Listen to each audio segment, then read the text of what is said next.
এমন কিছু one word substitution আছে যেগুলো বিভিন্ন এক্সামের জন্য খুবই ইম্পর্টেন্ট। আজকে সেরকমই আরেকটি সেট নিয়ে আমি এখানে এসেছি। চলো আমরা তাহলে শুরু করছি। এটা হচ্ছে আমার সেট নাম্বার 6। আমরা শুরু করছি। 1 নম্বর আছে হচ্ছে look at someone in an angry or threatening way, অর্থাৎ কিনা কোনো একজনের দিকে ভয় দেখানোর চোখে অথবা যে রেগে গিয়ে দেখা, তাকে আমরা এক কথায় কি বলবো? তাকে আমরা বলবো হচ্ছে গ্লোয়ার, GLOWER, গ্লোয়ার। ওকে, অর্থাৎ have an angry or silent look on one's face, scowl. Okay, অর্থাৎ এর বাংলা করলে হবে হচ্ছে এক দৃষ্টিতে তাকানো। আর এর সিমিলার ওয়ার্ডস গুলো কি কি আছে? সিমিলার ওয়ার্ডস গুলো আছে হচ্ছে scowl, glare, angry, stare, frown, black look, dirty look etcetera. যাবো কি আমরা নেক্সট কোশ্চেনে। নাম্বার 2 তে আছে হচ্ছে পার্টেনিং টু ক্যাটেল, অর্থাৎ গবাদি পশু সম্বন্ধীয়। এখানে মূলত হচ্ছে গবাদি পশু সংক্রান্ত, তাকে আমরা এক কথা কি বলবো? তাকে আমরা এক কথা বলবো হচ্ছে বোভাইন, অর্থাৎ গবাদি পশু সংক্রান্ত বিষয়কে আমরা অর্থাৎ গবাদি পশু সংক্রান্ত বিষয়কে আমরা এক কথা বলবো হচ্ছে bovine. Relating to or resembling bovines and specially the ox or cow, তাকে এক কথা আমরা বলি হচ্ছে বোভাইন। আর সিমিলারটা কি আছে? কাউ, হেফার, বুল, বুলক, কাফ, অক্স, বিফ ইত্যাদি। ওকে, যাবো আমরা নেক্সট ওয়ার্ডে।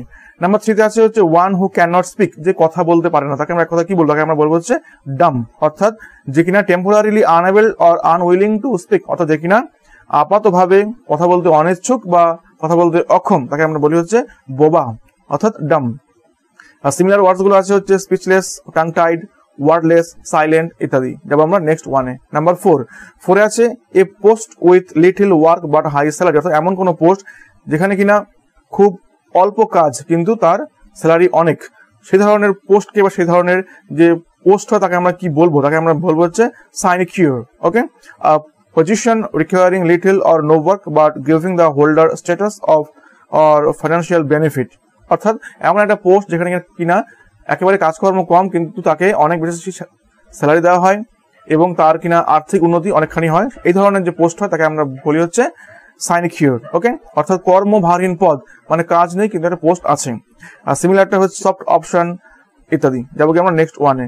নাম্বার 5 আছে হচ্ছে সামথিং দ্যাট কজেস ডেথ, মানে এমন কিছু যেটা কিনা মৃত্যু ঘটায়, তাকে আমরা এক কথা কি বলবো? তাকে আমরা এক কথা বলি হচ্ছে ফ্যাটাল, অর্থাৎ যেটা কিনা হচ্ছে causing death leading to failure or disaster, তাকে আমরা বলি হচ্ছে ফ্যাটাল। আর বাংলা করলে হচ্ছে মারাত্মক বা হচ্ছে প্রাণ নাশক। আর এর সিমিলার ওয়ার্ডস গুলো হচ্ছে যেমন ডিজাস্টারাস, ডিভাস্টেটিং, রুইনাস ইত্যাদি। আরো অনেকগুলো এখানে আমি দিয়ে রেখেছি, তোমরা এগুলো দেখে নিও। যাবো কি নাম্বার 6 এ আছে হচ্ছে আ পার্সন হু রাইটস ডেকোরেটিভলি, অর্থাৎ একজন ব্যক্তি যিনি কিনা খুব সুন্দর সাজিয়ে গুছিয়ে লেখেন, সুন্দর করে লেখেন, তাকে আমরা এক কথা কি বলবো?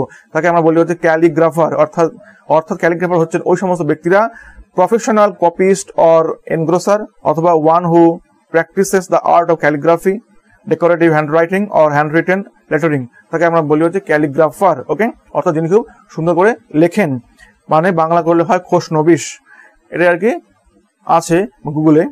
আর সিমিলার ওয়ার্ডস গুলো হচ্ছে গিয়ে অ্যামানুয়েন্সিস, কপিস্ট, পেনম্যান, স্ক্রাইব ইত্যাদি।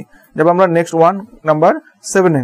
এবারে 7 এ আছে হচ্ছে আ পার্সন হু লাভস ম্যানকাইন্ড, অর্থাৎ যিনি কিনা মানব জাতিকে ভালোবাসেন, তাকে আমরা কি বলি? তাকে আমরা বলি হচ্ছে philanthropist. Okay, a person who seeks to promote the welfare of others specially by the generous donation of money to good causes, অর্থাৎ যিনি কিনা সাধারণ লোকের ভালোর জন্য অর্থ দিয়ে সাহায্য করেন, যিনি উদার হন এবং যিনি কিনা সমস্ত মানব জাতির কল্যাণে অর্থদান করেন, তাকে আমরা বলবো ফিলান্থ্রপিস্ট, অর্থাৎ পরোপকারী বা বিশ্বপ্রেমিক।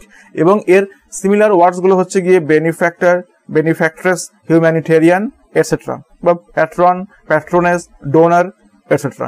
যাবো কি আমরা নেক্সট ওয়ান, কোশ্চেন নাম্বার 8 আছে যে capable of being interpreted in two ways, অর্থাৎ যাকে কিনা দুভাবে ব্যক্ত করা যায়, অর্থাৎ এমন কিছু শব্দ বা কোনো বস্তু যাকে কিনা হচ্ছে দুরকম উপায় ব্যক্ত করা যায় বা ব্যাখ্যা দেওয়া যায়, তাকে আমরা কি বলবো? তাকে আমরা বলবো অ্যাম্বিগিউয়াস। ওকে, অর্থাৎ open to more than one interpretation not having one obvious meaning, অর্থাৎ যার কিনা একটা নির্দিষ্ট অর্থ নেই, যার কিনা একটা দুরকম অর্থ হয়, সে ধরনের শব্দ আমরা বলবো হচ্ছে অ্যাম্বিগিউয়াস। ওকে, অনিশ্চিত বা দুরকম অর্থ যুক্ত। আর সিমিলার ওয়ার্ডস গুলো হচ্ছে গিয়ে equivocal, ambivalent, open to debate, open to argument, arguable etc. যাবো নেক্সট ওয়ানে, কোশ্চেন নাম্বার 9 আছে হচ্ছে one who has narrow and prejudice religious views, তাকে আমরা কি বলবো? অর্থাৎ যার কিনা খুব সংকীর্ণ এবং কিছু সংস্কার ধর্মী বা খুব সংস্কারী একটি ধারণা আছে কোন ধর্ম সম্পর্কে, তাকে আমরা কি বলবো? তাকে আমরা বলবো হচ্ছে বিগট। ওকে, বিগট বলবো। অর্থাৎ বিগটটা কি? আ person who is obstinately or unreasonably attached to a belief, opinion or faction, especially one who is prejudiced against or antagonistic towards a person or people on the basis of their membership of the particular group. অর্থাৎ এমন কিছু ব্যক্তি যারা কিনা একটা বিশেষ কোনো group বা সম্প্রদায়ের উপরে আকৃষ্ট এবং একটি অন্ধবিশ্বাস আছে, অর্থাৎ এক কথা বাংলা করলে হয় ধর্মান্ধ বা হচ্ছে গোড়া, এই ধরনের লোকগুলোকে আমরা হচ্ছে বলবো বিগট। ওকে, আর সিমিলার ওয়ার্ডস গুলো হচ্ছে গিয়ে ডগম্যাটিস্ট, পার্টিশন। ওকে, আমি আমার অনেকগুলো শব্দ এখানে দিয়ে দিয়েছি, তোমরা দেখে নিও। যাবো গিয়ে তার পরেরটায় নাম্বার 10। 10 আছে হচ্ছে the action of looking within or into one's own mind, অর্থাৎ এমন কাজ যেখানে আমরা নিজেকে আমরা দেখি বা নিজের ভেতরকে আমরা পর্যবেক্ষণ করি, তাকে আমরা কি বলবো? তাকে আমরা বলবো হচ্ছে এক কথায় ইন্ট্রোস্পেকশন। ইন্ট্রোস্পেকশন অর্থাৎ কিনা আত্মদর্শন বা অন্তর্দর্শন। অর্থাৎ আমরা যেখানে নিজেকে বিশ্লেষণ করব তাকে আমরা বলবো অন্তর্দর্শন বা আত্মদর্শন। অর্থাৎ ইংলিশ এটা করলে হবে কি? The examination or observation of one's own mental and emotional process, অর্থাৎ যে উপায়ে আমরা কিনা আমাদের নিজেদের মানসিক এবং আবেগকে আমরা দেখি, অর্থাৎ আমরা নিজেদেরকে আমরা অবজার্ভ করি, সেই অবজার্ভ করার যে উপায়, যে অ্যাকশন, তাকে আমরা বলি হচ্ছে ইন্ট্রোস্পেকশন। আর সিমিলার ওয়ার্ডস হচ্ছে ব্রুডিং আছে, self analysis, soul searching, heart searching, introversion, self observation ইত্যাদি এগুলো আছে। যেমন আমরা তার পরের শব্দে, অর্থাৎ এটা হচ্ছে 11। 11 আছে হচ্ছে to confirm with the help of evidence, অর্থাৎ কিনা সঠিক প্রমাণের মাধ্যমে কোনো কিছু কনফার্ম করা, তাকে আমরা কি বলি? তাকে আমরা বলি হচ্ছে corroborate. Okay, confirm or give support to a statement, theory or finding, অর্থাৎ যখন আমরা কোনো কিছু, কোনো যুক্তিকে বা কোনো বক্তব্যকে আমরা প্রমাণ দিয়ে আমরা ওটাকে কনফার্ম করব, তখন তাকে বলবো হচ্ছে corroborate. Okay, are similar words গুলো হচ্ছে কনফার্ম, ভেরিফাই, এন্ডোর্স, রেটিফাই ইত্যাদি। ওকে, দেখে নেবে। যাবো কি আমরা নেক্সট ওয়ান নাম্বার 12-এ। 12 আছে হচ্ছে one who is developer in art, science and literature, তাকে আমরা কি বলি? অর্থাৎ যে ব্যক্তি কিনা a person who is cultivates an area of interest such as the arts without real commitment or knowledge, অর্থাৎ যে ব্যক্তির কিনা সঠিক কিন্তু তার আগ্রহ নেই বা সঠিক কোনো জ্ঞানও নেই, অথচ তিনি কিনা আর্ট, সায়েন্স বা এই সমস্ত উপরে একটা আগ্রহ দেখান, যেটা হচ্ছে আসলেই কিন্তু আগ্রহ নয়, আসলে তার কিন্তু নিজস্ব যে প্যাশন থাকে সেটা কিন্তু নয়, কিন্তু একটা লোক দেখানো ভাব, তাকে আমরা কি বলি? তাকে বলি আমরা হচ্ছে ডিলিট্যান্ট। ওকে, এই উচ্চারণটা কোন জায়গাতে আসছে? ডিলিট্যান্টে। ওকে, কোথাও দেখেছি আছে ডিলিট্যান্টে, কোথাও আছে ডিলিট্যান্ট। ওকে, আর অর্থাৎ যে হচ্ছে অপটু বা অদক্ষ, যার সঠিক নলেজ নেই। আর সিমিলারটা হচ্ছে গিয়ে ড্যাবলার, টিঙ্কেরার, ট্রিপলার, ডেলিয়ার, অ্যামেচার, নন প্রফেশনাল ইত্যাদি। যাবো কি আমরা নেক্সট ওয়ানে, কোশ্চেন নাম্বার 13। 13-এ আছে হচ্ছে the time between midnight and নুন, অর্থাৎ মধ্যরাত্রি থেকে দুপুর পর্যন্ত, এই সময়টাকে আমরা কি বলি? মধ্যরাত্রি থেকে দুপুর পর্যন্ত এই টাইমটাকে আমরা বলি হচ্ছে অ্যান্টি মেরিডিয়াম, অর্থাৎ AM, অর্থাৎ যেমন কিনা রাত 12টার পর থেকে হয়ে যায় AM এবং সেটা দুপুর 12টার আগে অবধি থাকে AM, এবং দুপুর 12টার পর থেকে ওটা আসে হচ্ছে PM। ঠিক আছে, তো এটা কি হচ্ছে? AMটা কি? Normally abbreviated AM, Latin for before mid day, অর্থাৎ দুপুরের আগে যে সময়টা হয় তাকে আমরা বলবো হচ্ছে AM। রাত্রি 12টার পর থেকে দুপুর 12টার আগে অবধি সময়টা হচ্ছে আমাদের AM। যাবো কি আমরা নেক্সট ওয়ানে, কোশ্চেন নাম্বার হচ্ছে 14। 14-এ আছে হচ্ছে স্টিল এক্সিস্টিং অ্যান্ড নোন, অর্থাৎ এখনো যার অস্তিত্ব আছে এবং যাকে লোকে এখনো জানে তাকে আমরা কি বলি? তাকে এক কথা আমরা বলি হচ্ছে এক্সট্যান্ট, মানে হচ্ছে এখনো বর্তমান বা হচ্ছে প্রচলিত, তাকে আমরা বলবো এক্সট্যান্ট। আর সিমিলার ওয়ার্ডস গুলো হচ্ছে still existing, in existence, surviving, remaining, abiding, enduring etcetera. Okay, যাবো কি নেক্সট ওয়ান, কোশ্চেন নাম্বার 15। 15 আছে হচ্ছে ফিয়ার অফ হাইট, অর্থাৎ extreme or irrational fear of height, যার কিনা উচ্চতাকে যে কিনা ভয় পায়, অর্থাৎ যার হাইটকে ভয় আছে তাকে আমরা কি বলি? তাকে আমরা বলি হচ্ছে অ্যাক্রোফোবিয়া। অর্থাৎ উচ্চ থেকে ভয়। যাবো কি নেক্সট ওয়ান, কোশ্চেন নাম্বার 16। 16 আছে হচ্ছে দ্য হাইয়েস্ট পয়েন্ট, সর্বোচ্চ বিন্দুকে আমরা কি বলি? হাইয়েস্ট পয়েন্টকে এক কথা আমরা হচ্ছে বলি জেনিথ, অর্থাৎ the time at which something is most powerful or successful, অর্থাৎ এমন কোনো সময় যেখানে যে সময়টাতে কোনো একটা বিষয় সবচেয়ে বেশি শক্তিশালী বা হচ্ছে সফল, তাকে আমরা বলি এক কথায় জেনিথ।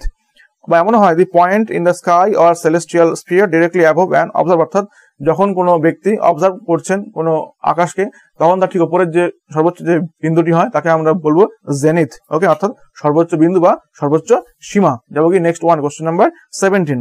17 আছে হচ্ছে feeling inside you which tells you what is right and what is wrong, অর্থাৎ নিজস্ব যে ভেতরের যে অনুভূতি যেটা আমাকে ঠিক করে দেয় কোনটা ঠিক কোনটা ভুল, এই যে আমাদের নিজস্ব ভাবনা তাকে আমরা এক কথা বলি হচ্ছে কনসাস, অর্থাৎ চেতনা।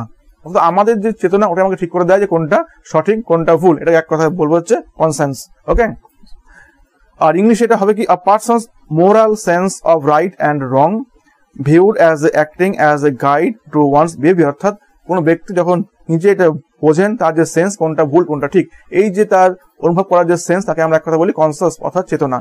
আর সিমিলার ওয়ার্ডস গুলো হচ্ছে sense of right and wrong, sense of right, moral sense ইত্যাদি। যাবো গিয়ে নেক্সট ওয়ার্ডে কোশ্চেন নাম্বার 18 আছে হচ্ছে release of a prisoner from jail on certain terms and condition. অর্থাৎ কোনো এক জেলের যে আসামি তাকে যদি কোনো একটা নির্দিষ্ট কোনো শর্তে তাকে ছেড়ে দেওয়া হয় তখন তাকে আমরা এক কথা কি বলি, তখন তাকে আমরা বলবো এক কথা হচ্ছে প্যারোল, বলবো প্যারোল। ওকে, আর প্যারোলের দু রকম অর্থ আছে, একটা হচ্ছে the temporary or permanent release of a prisoner before the expiry of a sentence on the promise of good behaviour. অর্থাৎ কোনো একটি জেলখানার আসামিকে যখন কিনা তার শাস্তির মেয়াদ শেষ হওয়ার আগেই তাকে ছেড়ে দেওয়া হয় তার ভালো আচরণ দেখে, ভালো ব্যবহার দেখে, কিছু ফিক্সড টার্মস অ্যান্ড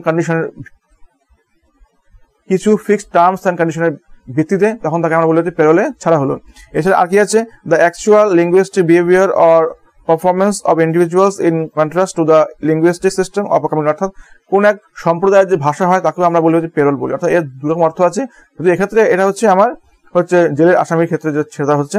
অর্থাৎ এর দুখানা অর্থ, একটা হচ্ছে প্রতিশ্রুতি আর একটা হচ্ছে মুখের যে কথা, ভাষার যে ধরন তাকে আমরা বলি হচ্ছে প্যারোল। ওকে, সিমিলারটা হচ্ছে promise, commitment, please, undertaking, assurance ইত্যাদি। তারপর নেক্সট ওয়ানে কোশ্চেন নাম্বার হচ্ছে 19 আছে হচ্ছে লস অফ মেমোরি। অর্থাৎ স্মৃতি শক্তি হারিয়ে যাওয়া, তাকে আমরা এক কথা কি বলি, তাকে আমরা এক কথা বলি হচ্ছে অ্যামনেশিয়া অর্থাৎ স্মৃতিভ্রংশ।